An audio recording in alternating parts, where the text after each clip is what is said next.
이 새벽 말씀이 은혜와 축복이 되시길 기원합니다. 다윗의 시로 되어져 있고 인도자를 따라 부르는 노래입니다. 이 시는 그러니까 대중에게 함께 가르쳐서 부르도록 한 노래이기 때문에 이 교육성을 가지고 있는 시가 되겠죠. 1절을 보면 가난한 자를 보살피는 자에게 복이 있으며 재앙의 날에 여호와께서 그를 건지시리로다 그랬습니다. 자, 성경에 있어서 하나님과 나와 그리고 제3자의 관계가 있죠. 근데 지금 나는 누구냐면 가난한 자를 돕는 자입니다. 이제 다윗이 인생을 살면서 자기가 가난한 이들을 많이 돕고 살았어요. 그것 때문에 하나님이 은혜와 복을 달라고 이렇게 이제 간구하는 겁니다. 자, 여호와께서 그를 지키사 살게 하시리니 그가 이 세상에서 복을 받을 것이라. 주여 그를 그의 원수들의 뜻에 맡기지 마소서 그랬습니다. 하나님이 복을 주셔서 이 세상살이에 대한 문제예요. 자, 우리가 이런 거죠. 우리가 이제 그 오순절에 대한 개념이 발달되고 영적인 세계에 대한 것들이 좀 강화되면서부터는 존재에 대한 해석이 이제 많이 이렇게 경향이 바뀌는 경향이 있어요. 하나님과 나와 영적인 존재, 보통 이제 악마나 사탄이나 귀신이나, 그러니까 하나님과 나와 그런 영적인 존재와의 삼각관계로 인생을 해석하는 경우가 많은데, 구약 성경은 전체적으로 하나님과 나와 사람입니다. 그러니까 이 나와의 관계를 맺는 것이 무슨 귀신하고 사탄하고 악마와의 싸움이 아니고, 귀신적이고 사탄적이고 악마적인 것은 어디에 있다고 봤냐면 내 마음에 있다고 본 거예요. 그런데 내 마음이 악하면 이게 사탄에게 지는 거고, 내 마음이 선하면 사탄에게 이기는 거죠.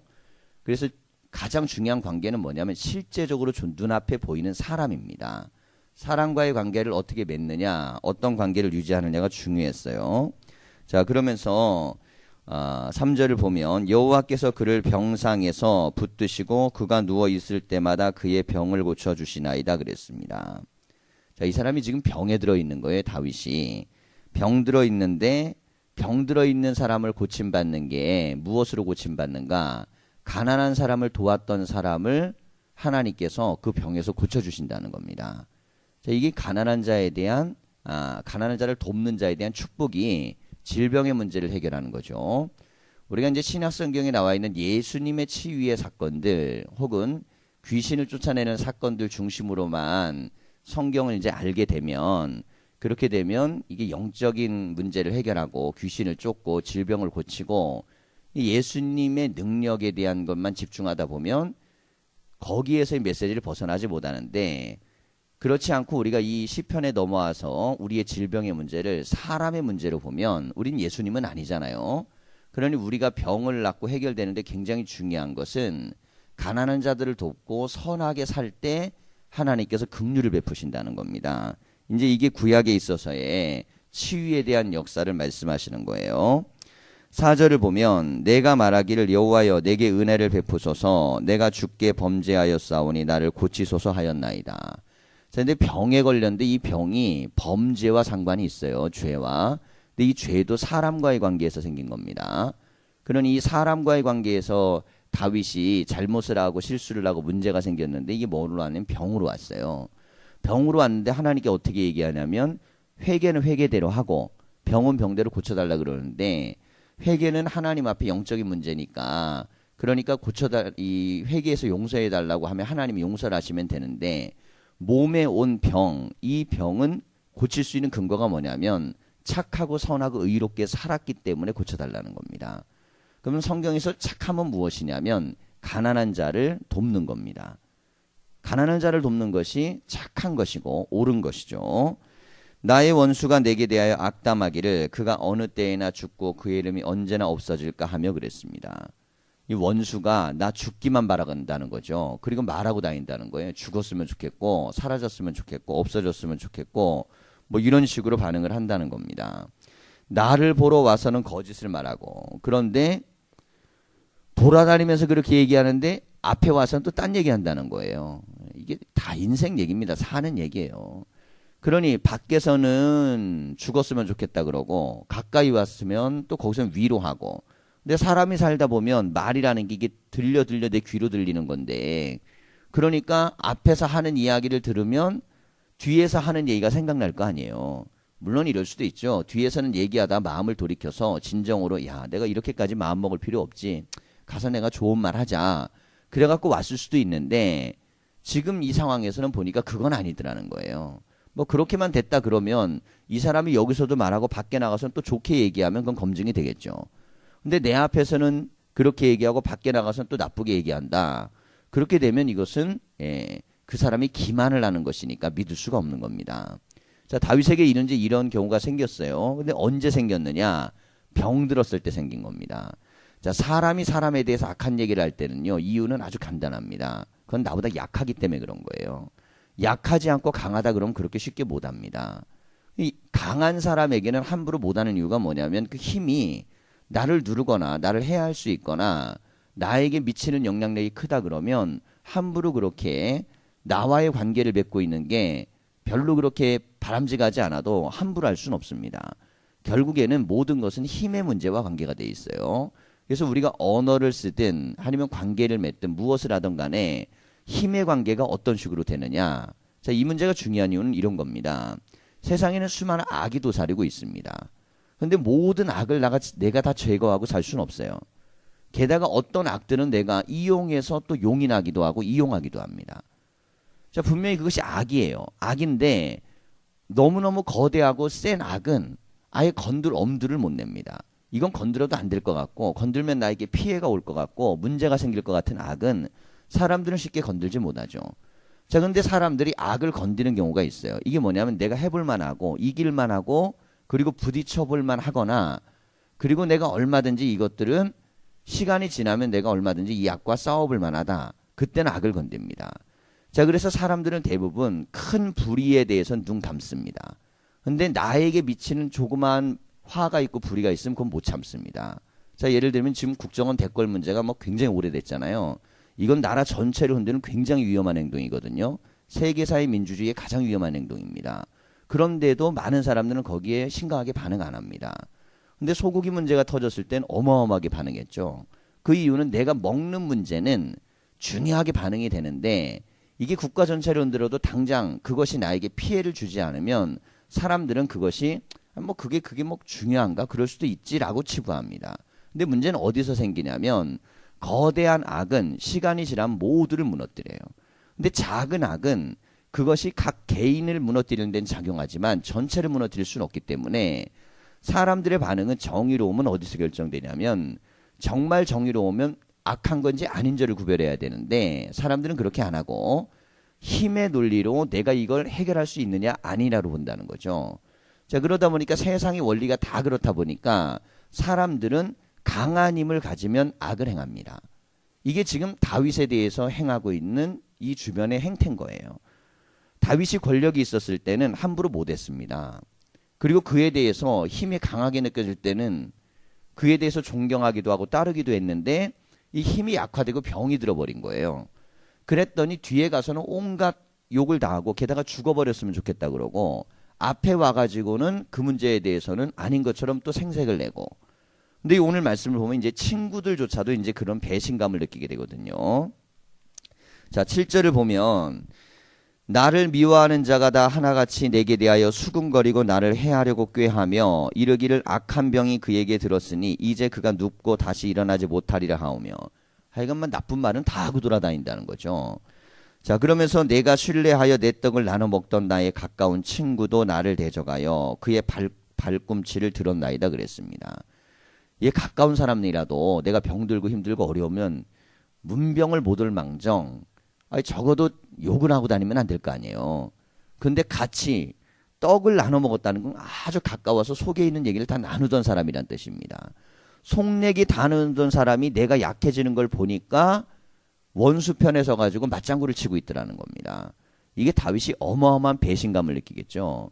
자, 그런데 이게 인생이 다윗만 그렇냐는 거죠. 인생은 모두 다 그렇습니다.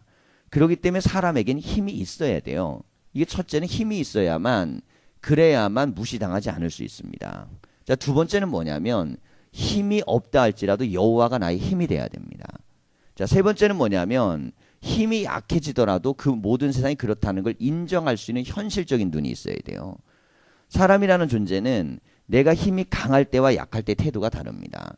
그러니까 힘이 강할 때 어떤 사람이냐가 중요한데 다윗은 힘이 강할 때 가난한 사람을 도왔다는 겁니다. 그러니 하나님 나에게 복을 달라는 거예요. 힘이 강할 때 도와야 됩니다. 힘이 있을 때 나눠야 되고 힘이 있을 때 보살펴야 됩니다. 그런데 지금 다윗은 병들고 조금 힘 있는 사람들을 봤더니 전부 다 뒤에 가서 욕을 하고 그리고 자기들끼리 모여가지고 어떻게 합니까? 비난하고 그리고 그것에 대해서 누르려고 그러고 같이 떡 먹던 사람은 배신해가지고 등을 돌리고 자 이게 인간 세상 만사입니다. 자 그런데 이게 누구냐면 이 사람들이 믿음이 없는 사람들이 아니에요. 이 유대인들은 전부 다 하나님을 믿잖아요. 하나님을 믿는 가운데 선과 악을 나누는 겁니다. 그러니까 우리가 선은 무엇이냐면 나보다 약한 사람을 그 사람에게 뭔가 나눠줄 수 있고 그 힘없는 사람을 긍휼히 여길 수 있고 그리고 안타까운 마음을 가질 수 있는 마음이 선입니다.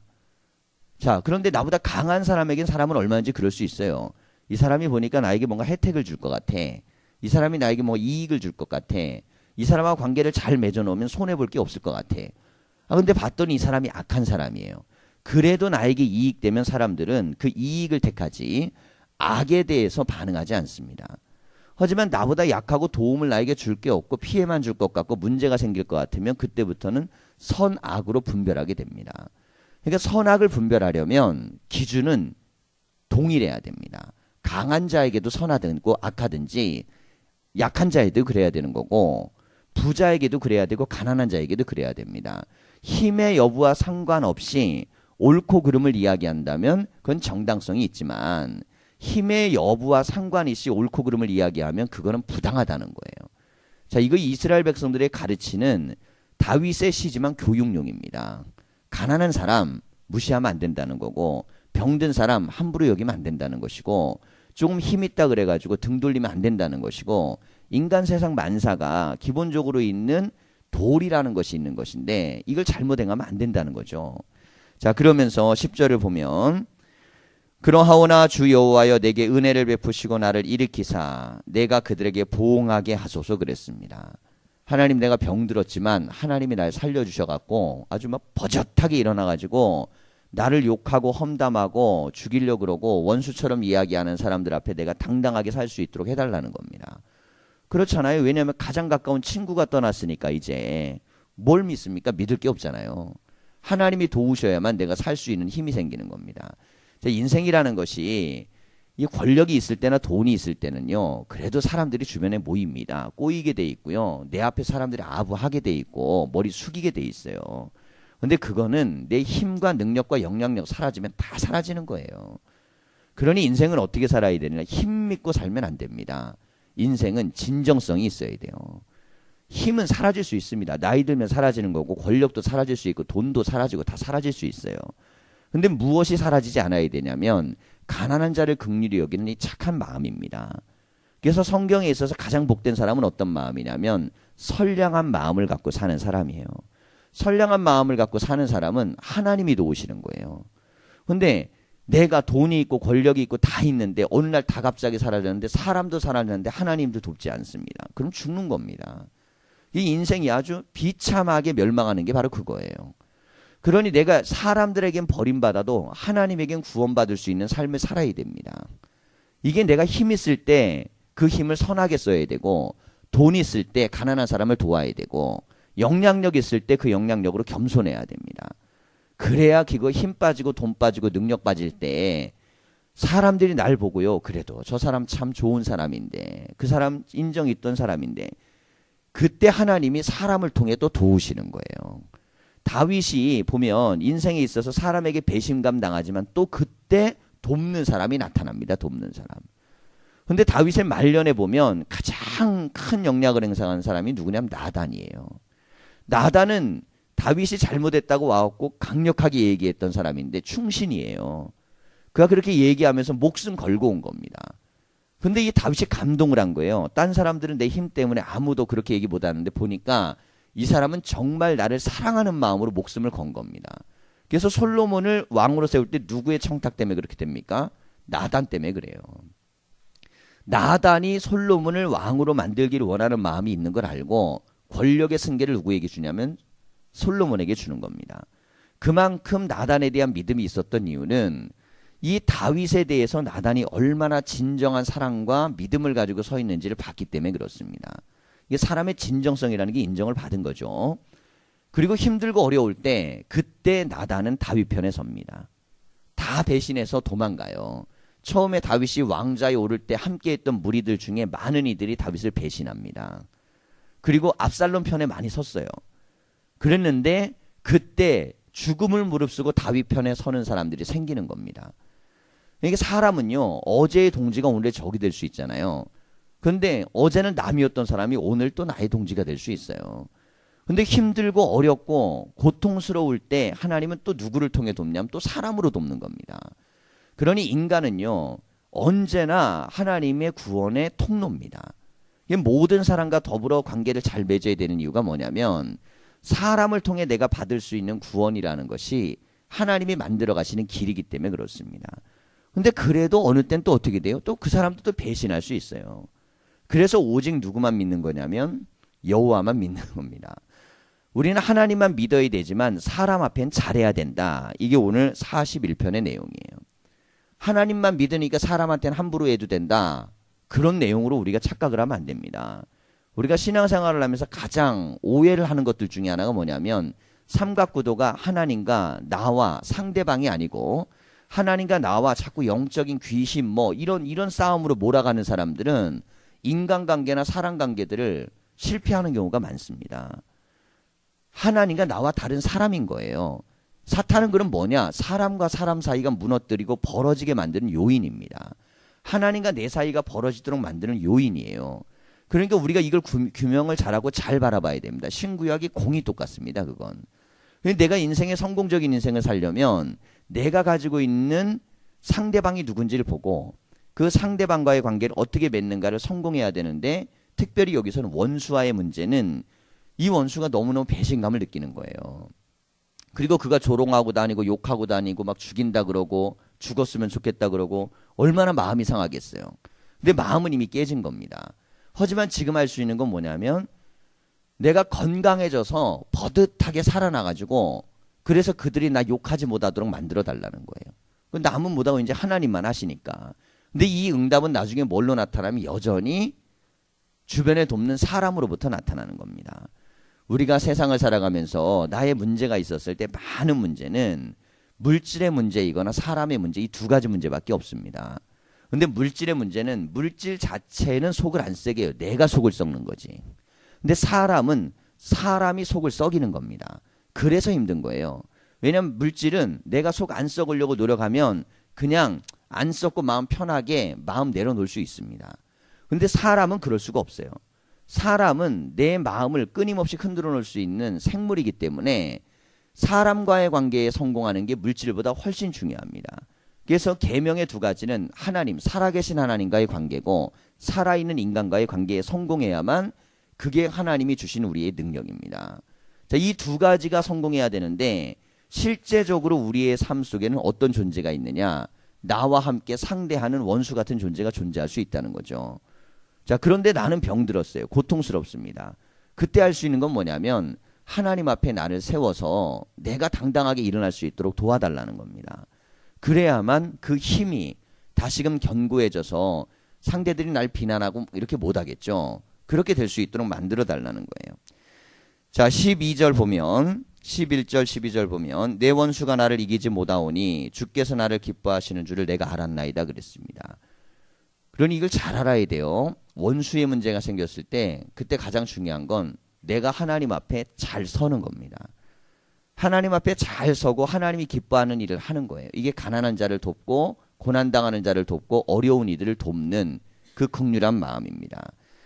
주께서 나를 온전한 중에 붙드시고 영원히 주 앞에 세우시나이다. 이스라엘의 하나님 여호와를 영원부터 영원까지 송축할지로다. 아멘 아멘 그랬습니다. 이게 이제 아멘이 두 번 붙을 경우에는 진실로거든요. 예수님이 하실 때는 그냥 확증 중에 완전히 확증이어서 변화되지 않는 진리를 이야기할 때 아멘을 두 번 붙입니다.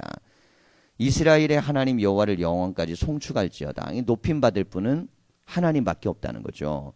사람은 나하고 떡 먹던 사람도 배신한다는 겁니다. 그렇다고 사람을 의심하라는 건 아니지만 사람 믿고 있다가 그 배신감은요 어마어마한 고통으로 옵니다. 그냥 오직 하나님을 믿고 우리는 사람에 대해서 나도 똑같은 사람이니까 의지하고 살아야 되니까 서로가 믿음을 주며 살아야 되니까 그런 마음을 가지고 기도하면서 바라보면서 살라는 거예요. 성경에 있어서 인간관 하나님과 나와 상대방 삼각이 항상 존재합니다. 근데 사람은 어떤 존재예요? 사람은 사랑해야 되는 존재고 하나님은 절대적으로 믿고 의존해야 될 존재입니다.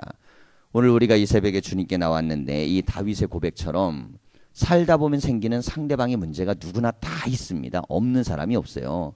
근데 이걸 어떻게 풀 거냐 했을 때 다윗은 기도한 거고 어떻게 풀 거냐 선행을 베풀고 가난한 사람을 돕고 긍휼을 베푼 겁니다. 그러면서 하나님 앞에 무시당하지 않은 힘을 달라고 기도하는 거예요. 우리가 우리의 삶 속에 이런 다윗과 같은 사고로 세상과 만남을 대하면 하나하나 인생의 문제, 관계의 문제도 선해지고 그 답을 찾을 수 있습니다. 믿음의 선한 진보와 은혜가 다 있기를 간절히 축원합니다. 기도하겠습니다.